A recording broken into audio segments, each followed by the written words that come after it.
Happy New Year. That's the full extent of what I'm going to say about that particular subject.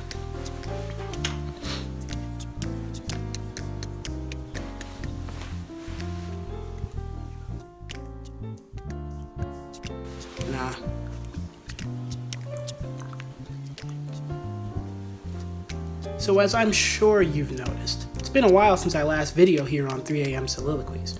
I mean, you know how it is. Our in-house production team gets caught up producing a pair of videos for a research-based miniseries, but it's done for now. Those guys have been freed up, so we can get back to doing what we do best. Overlong, rambling videos that are part think piece, part musical analysis, part critique, part live performance, and part retrospective. Now, I'm sure the same question is on everybody's mind. Which of these vague subjects is occupying approximately 60% of tonight's video? Well, in the spirit of appreciating memories that we took for granted this past holiday season, I thought it would be appropriate and fun to take a look back at one of the most memorable parts, yet unknown parts, of my childhood. Monster Hunter. Now you're probably thinking to yourself, unknown, underrated, but it's everywhere. There's a movie out. There's 2 games out right now. Concurrently, there's a 3rd one coming out in March. But to quote a certain treasure hunting adventurer thief, these games were very much a case of sic parvis magna, greatness from small beginnings. Everybody's gone to bed and sleep at home. We're up all night. Games and movies are our sweet reveries. We present 3am Soliloquies.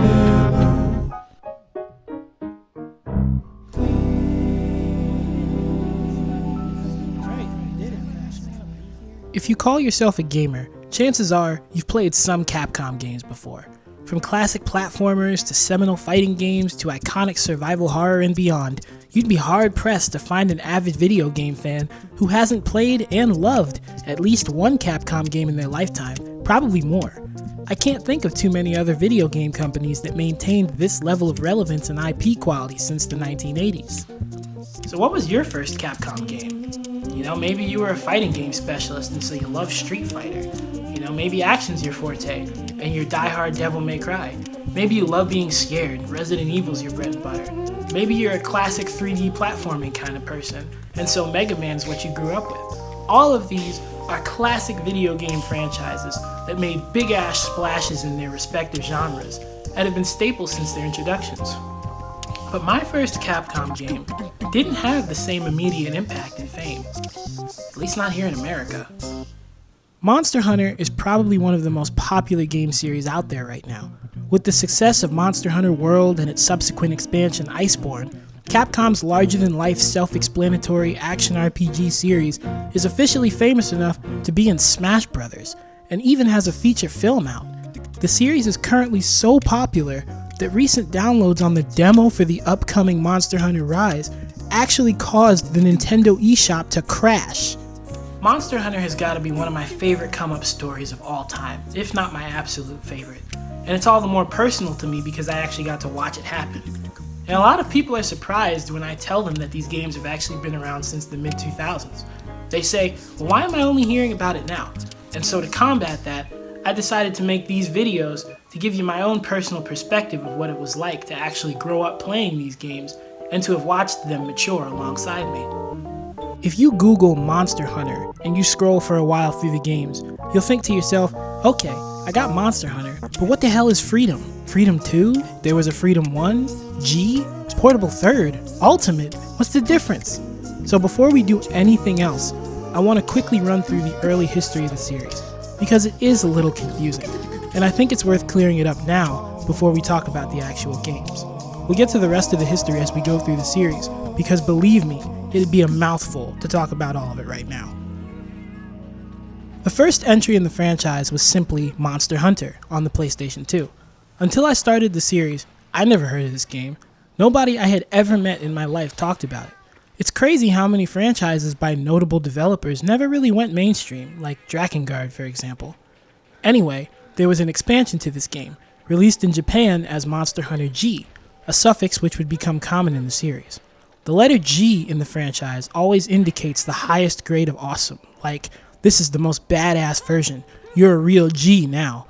Now, we never got the PS2 version of G over here, but what we did get was a PSP version, appropriately titled Monster Hunter Freedom, as in, it's portable, so now you have the freedom of playing it anywhere. Okay, fair enough, but freedom always seemed a little unclear. Why not just call it something more self-explanatory, like Monster Hunter Portable? Well, funny enough, that is what they called it in Japan, Monster Hunter Portable. These two naming devices would become conventional. Portable games got the subtitle Portable in Japan and Freedom in America. That's kind of funny, right? So, to recap, for the first game, there exist 3 different games: Monster Hunter G, and Monster Hunter Freedom, or Monster Hunter Portable in Japan. And guess what? You see how weird and console jumping and territory restricted these games are? Every main game in the franchise, up to the 4th one, was like this. So when you talk about Monster Hunter, much like Pokemon, you talk about it in terms of generations. So all 3 of these games are broadly referred to as the first generation, or Gen 1, of Monster Hunter. On to the second generation, and the one that became the basis for the whole series. Much like Mega Man 2 and Street Fighter 2, Monster Hunter 2 was probably the game that had the most long-term impact on the franchise. So here's Monster Hunter DOS. DOS? It only came out in Spanish-speaking territories? No. For whatever reason, they put Monster Hunter 2 on the case, but subtitled it DOS. There's a lot of really strange naming conventions in the games, like G and Freedom, but another one was to slap a big number on the title and then subtitle it with a word that clearly means that number. Why? It already says 2. Why does it also say DOS? But that's not even the strangest part of the second gen. Believe it or not, we never got this game in America. Never. Not in this form anyways. The game we got instead was the game I happened across in GameStop that fateful day many years ago, Monster Hunter Freedom 2. It's an alternate version of Monster Hunter DOS that removed some features and added others to make the game work better for PSP limitations. So okay, Monster Hunter Freedom 2 is a sequel to Monster Hunter Freedom, as it's also on the PSP. But get this, there does also exist a Japanese version of Monster Hunter Freedom 2 titled Monster Hunter Portable 2nd. This means that Japan got both the original and altered version of the game. And also, another strange naming convention. Instead of calling it Portable 2, they used an ordered numeral and called it Portable 2nd. I don't really know why, but at this point, I take the strangeness of Monster Hunter titles for granted. Anyway, traditionally, within any Monster Hunter generation, there are at least 2 releases. Again, it's kind of like Pokemon, but it's a little different because the releases don't happen concurrently, and they instead happen one after the other. The first is the basic game, and the next is an expanded version of the game that includes new content, like we saw in Gen 1. In Japan, this was usually represented by the G suffix, but here in America, anything goes. This whole 2 release thing is standard for almost every generation of Monster Hunter. Knowing that this is going to happen almost makes you wonder why we bothered buying the first release every time, but oh well. So anyways, the PS2 version of Monster Hunter DOS was never expanded, but the PSP version was, and it was called Monster Hunter Portable 2nd G in Japan, like you'd hopefully expect by now. It included additional content that was originally only seen in DOS, as well as having brand new content of its own. Okay, that makes sense enough, but to me, the existence of this game is kind of a paradox. Monster Hunter Freedom 2 and Portable 2nd were the reduced and altered versions of DOS. So why expand the reduced versions when the original game kind of already was expanded? Whatever, it doesn't really matter. What does matter is that we actually did get this one in America, and they called it, get this, Monster Hunter Freedom Unite. Unite? Why? Where the hell did the number go? Maybe it's supposed to mean that this game unites the added American content for the portable version and the removed Japanese content from the PS2 version. I really don't know. But whatever the case, Unite was the definitive Monster Hunter title for a while, even when Gen 3 came out, at least at first. Chances are, if you got into the franchise during its classic period, this was the game that did it. So if we count, that's Monster Hunter DOS, Monster Hunter Freedom 2 / Portable 2nd, and Monster Hunter Freedom Unite / Portable 2nd G. Again, that's 3 different games. I've tried to explain all this to friends and would-be Monster Hunter enthusiasts before, but as you can see, the history of the franchise is not at all straightforward. And this is just the first 2 generations. This isn't even including the next 3, or any of the spin-offs, but we'll get to those as we go. For now, we're going to focus our discussion on the first 2 generations, since these are what set the framework for the rest of the franchise. I'm going to focus my discussion mainly on Monster Hunter Freedom 2 and Freedom Unite, because these were the games that I grew up with. Also, Freedom Unite included all of Gen 1's content in its expansions, and so it basically made the first generation of games obsolete. Okay, so story time. GameStop was a company I actually had fond memories of as a kid. Thanks to the internet and my friends, I now know that GameStop was notorious for ripping gamers off and being terrible at resale, but because I never sold any of my games, I didn't know about that. Back then, I just viewed GameStop as a fun place to go and browse a bunch of old, irrelevant games that everyone but me had already played, and maybe discover a new series or 2 from doing so. Whenever I got a new game console, naturally, I wanted to use the hardware. For me, it's not just about the games. It's about the look and feel and functionality of new hardware. It's kind of like learning a new instrument. They all make music, but they all do it in their own unique and beautiful ways. If you learn a new instrument, naturally you're going to want to learn songs that let it show off, and that feel good to play on it. Same thing with game consoles. So when I got a PSP to play Kingdom Hearts Birth by Sleep, I was enthralled. I couldn't believe the graphics, the size of the worlds, the scope of the game, and the combat. It was just like playing a home console, right down to sticking a disc in it. So I went on the hunt for other games on the hardware. There were several game series I got introduced to this way, like Valhalla Knights, or Phantasy Star via Phantasy Star Portable, or even Crisis Core, which was my doorway into Final Fantasy. But of all these, maybe the one I latched onto the hardest, at least right then, was a then small, lesser-known Capcom franchise called Monster Hunter.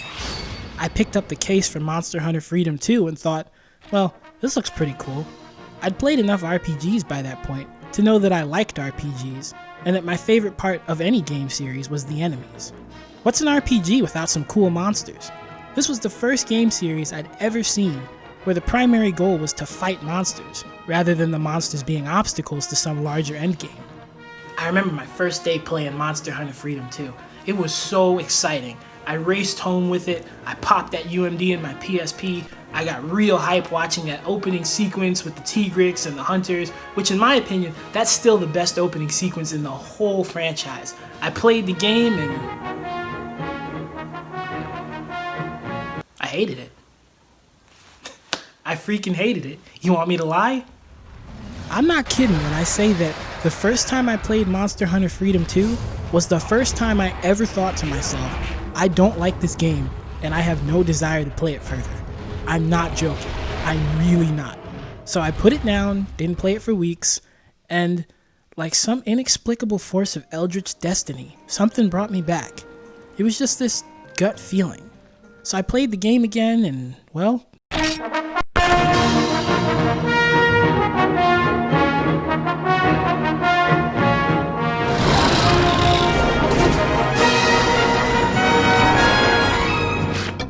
here we are. Now, the really odd thing to note about this story is that I'm not the only one that has it. Far from it. In fact, every single classic Monster Hunter fan I have ever met, whether it was online or in real life, has this exact same story. You hate it, you ditch it, and then somehow you love it. But why? Why is this extremely specific story so damn consistent? Is it because we were kids, we had no money, so we had to play it? Is it because we didn't know any better and we just adapted to the gameplay because when you're a kid, all games are enthralling? Or is it because, in spite of all the flaws, these games were actually awesome at their core? Let's take a little bit deeper of a dive and find out. Since the second gen became the template for the whole series, I'm going to use it to give you a broad overview of what these games are like. Each entry in the series made little additions and refinements, but they consistently used these games, Freedom 2 and Unite, as a basis for design. Monster Hunter plots were very simple for a long time. In this one, you play the role of a hunter come from an unspecified place to replace the washed-up resident hunter of a small village up in the mountains called Poke Village. But on your way, you're attacked by this big, invasive monster called the Tigrex, who knocks you off the mountain. You wake up to find yourself in Poke Village, where the previous hunter has nursed you back to health, and he affirms the passing of the mantle onto you. And thus, your journey to defend Poke from many monsters, including the Tigrex, rise through the ranks of the Hunters Guild, and become the ultimate hunter begins. It's a very basic plot, but these games were never about the story anyway. They were about the action, and that's how I liked it best. Pretty much every Monster Hunter game until World was like this. You're an up-and-coming hunter, you're a guest in the village, and the game early on introduces you to its main antagonist, which usually takes the form of a monster that's terrorizing whatever village you're in, and is way too strong for you to beat right off the bat. If you look at the cover of any given Monster Hunter game, the thing that's most prominently displayed that your eye is immediately drawn to is a monster. These monsters, commonly referred to as flagships, serve as both the mascots for each generation and, more often than not, a main antagonist in the game. This is the first and most easily identifiable way that the series shifted the spotlight from the human characters to their monstrous opponents. As I mentioned before, as a kid, it was all about the enemies for me. So having an enemy-centric game was, at least conceptually, kind of a dream come true. So if you're like me, the first thing you did in the game was to try and read up on the monsters that you were going to have to fight. You go to the merchant and you buy some reference pages that basically come together to form a bestiary. I've always loved having bestiaries in games where I can look at the enemies I've fought and admire their awesome designs and reminisce on fighting them. This has not changed about me. In fact, a friend of mine made fun of me a couple of years ago for how much time I would spend looking at the 3D enemy models in Doom 2016. However, in this game, you don't get actual pictures. You get these abstract, tribal kind of looking images that only vaguely depict the countenance of each monster without flat out giving it to you. This has not changed about Monster Hunter, but I actually came to like it. The images in the book were colorful and defined enough to give you a mental image, but the finer details are left to the imagination. It made it so that while I was going through the game, I was constantly looking forward to the next encounter. I couldn't wait to see every monster in the game, just to see what they looked like and how they fought based on their descriptions. Structurally, the whole game is accessed from a single central location. This is common for platformers like Banjo-Kazooie or Crash Bandicoot, but is way rarer in RPGs. Poke Village serves as your hub. The main game takes place across several maps inhabited by monsters that make sense for that biome. In Gen 2, the environments are pretty basic. Jungle, snowy mountain, desert, volcano, forest, etc. All your basic adventure game biomes. Even though these maps are where the action takes place, they're actually only accessible via quests. And since quests are on a time limit, you can't screw around or explore too much. The actual process of becoming the ultimate hunter is what differentiates Monster Hunter from a lot of other RPGs. Unlike most RPGs, your character has no intrinsic stats. You don't level up, and you don't learn new abilities, you don't gain attack or defense boosts or anything like that. Your stats are completely determined by your equipment. I'd never seen this approach in a game before, and it took me a little while to get used to. What this means is that if you want to change your whole build, change the entire way you've been playing the game, change your whole strategy at any time, you can do that. It's all fully customizable. You can experiment with the full gambit of options available. Now, here's the catch. If you want any of the good armor or weapons in the game, you're going to have to pony up some loot, and I'm talking a lot of it. Mushrooms, bugs, various types of ore, monster scales, tails, claws, sacks, guts, horns, bones, and on top of all of that, money. Lots of money. This means you have to go through quests in a very specific way in order to get what you want. What it also means is that you can work up however many different builds and strategies you want to get through the game, but only if you're willing to spend that time and money to get the materials. So becoming the ultimate hunter, what do you do? How do you get the materials you need to get stronger? Can you guess?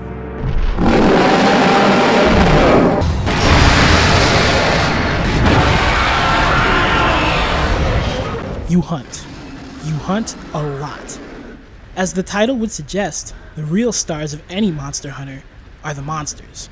Up until more recent entries, characters were typically nameless, generalized fantasy world characters. Rather than the conventional underling boss format, there are many quests you must complete in order to progress the game. Sometimes the quests involve killing small monsters or gathering materials, but most of the time you're up against what the game designates as large monsters.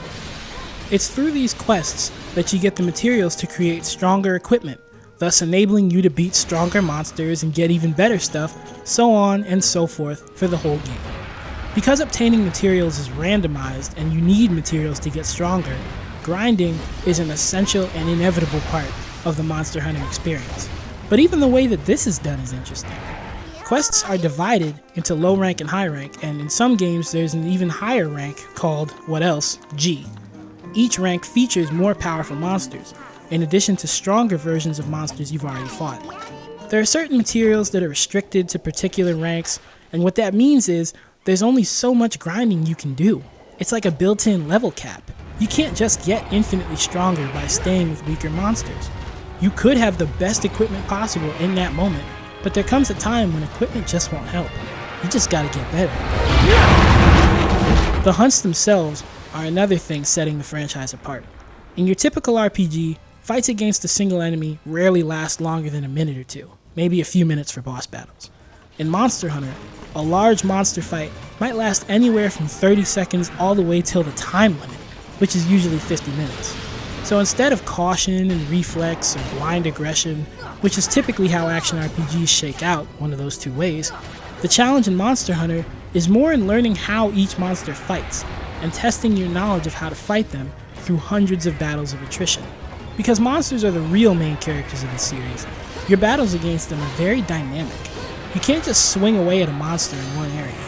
Individual monster parts can be broken if you deal a certain amount of damage to them, and this is a crucial part of getting certain materials.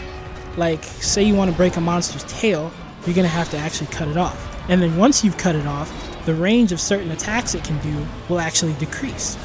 Breaking parts is a central part of the franchise, and another thing that makes it unique. Monsters can also travel all over the map, so part of the challenge of hunting is the actual act of physically tracking the monsters. You can tag them with a paintball, you can try to follow the location of their shadow, or bring items that reveal their location on the map, but you have to actually be a hunter and track them. And because you have a time limit, getting good at this is required. As the hunt goes on, monsters will do things like retreat for food and rest. When they approach death, they'll slink back to their lairs and actually go to sleep. And finally, you've often got the ability to trap monsters using special items and capture them rather than killing them. So in addition to negotiating the flow of the hunt, you've also got to get a good handle on item usage. There are a mind-boggling amount of different items in the game, some of which can be bought, but most of which have to be crafted by combining two items you get somewhere out in the world. And all of these items have use somewhere in the game. Learning what items to bring in what situations is often the difference between a smooth, successful 20-minute hunt and a 49-minute skin-of-your-teeth slog. One of the things I think many fans found captivating about the series is that you're forced to really learn how to play the game. The more you play, the more you learn how to execute to be successful. You'll learn the typical places on the map that monsters will appear, the usual routes they travel, and where you can gather what materials. You'll get acclimated to the crafting mechanic, and you'll memorize what items can be crafted from what, which items you want to bring to what situations, and you'll think, okay, I'm going to fight a digging or swimming monster, so I need to bring some sonic bombs because I know diggers and swimmers are weak to sound. You'll think, I need giant bug materials, so let me craft a poison smoke bomb to kill them slowly, since I know that attacking them just makes them burst apart. You'll think, okay, I know the wyvern I'm about to fight does a lot of flying, so I should bring some flash bombs so I can blind it in midair and make it fall down and give me an opening to attack. The beauty of the game being structured this way is that it actually forces you to think like a hunter. The game never gives you the information necessary to beat it, you figure it out yourself. Your character doesn't learn how to track and craft and gather, you do. There is no ability that you learn later down the line in this game that makes it easier. Your actual base of knowledge on how to beat the game grows in real life, and so the feeling of satisfaction that you get from teaching yourself how to hunt, albeit in a fictional world, is one of the best in any game. Of course, this was just a rough summary, there's a lot of things I've left unsaid, But you're probably thinking by now, wow, sounds like a pretty sweet gig. Why weren't these games better known by now?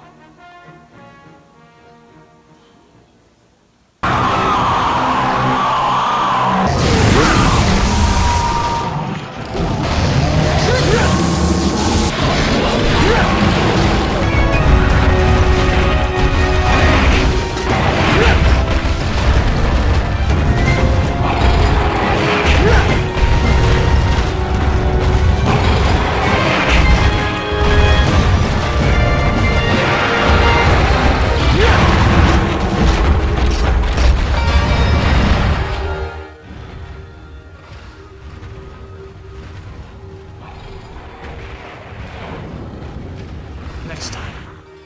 Hey, are we supposed to sing over the outro too? Stop the game. The credits are wrong. What do we do? I ain't singing shit else until they cut me the check. Bro, if you don't want to be here, don't be here. Get out. Right, which one of y'all got the falsetto notes next time? Hey, boss, I think you better just cut him. Shut up! It's just none of the rest of us can sing that high.